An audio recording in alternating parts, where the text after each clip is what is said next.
My baby shower turned into a nightmare. People were whispering, glancing at this woman in the back like she didn't belong. Turns out she did, because she was my husband's mistress, and everyone knew. But me, the room was decorated in soft pinks and golds.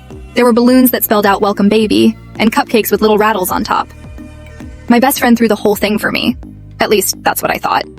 I was 7 months pregnant, exhausted, bloated, but trying to smile through the nausea and back pain. I looked around at people I trusted. My husband Alex stood near the drinks table, looking stiff, barely making eye contact with me. I thought maybe he was just overwhelmed. Then I saw her, a woman I didn't recognize sitting at the back near the gifts. She was beautiful. Younger. Perfect hair, flawless makeup, tight little dress that screamed confidence. I didn't know her.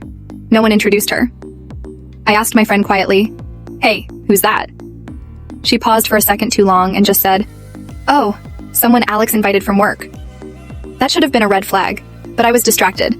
I gave the benefit of the doubt. But people kept glancing at her, whispering. My aunt pulled me aside at one point and said, "Do you know who that is?" When I said no, she hesitated, then just said, "Never mind." The whole vibe shifted when we started opening gifts. I got onesies, blankets, bottles, and then a tiny white box with a silver bow. No tag. I opened it. Inside was a gold bracelet engraved with the name Aria, the name we had picked for our daughter, which we hadn't told anyone yet. I looked up, confused. The woman in the back smiled at me and raised her glass. Alex turned pale. And that's when I knew. He looked like a man who'd just seen a ghost. I stood up. My legs were shaking. "Who is she?" I asked. Silence.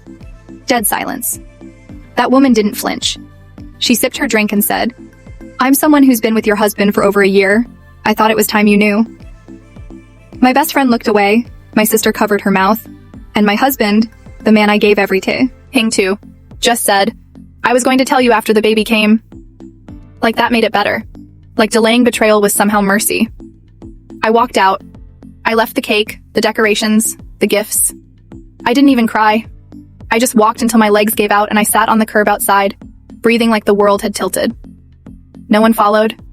No one called. Not even him. That night I packed a bag and went to stay with my mom. It's been a month. He's begged, cried, said he made a mistake, that the baby changes everything. But I changed too. I'm not the same woman who planned that shower. I'm not building a family around someone who let me be humiliated in front of everyone. I'll raise my daughter in truth, not lies.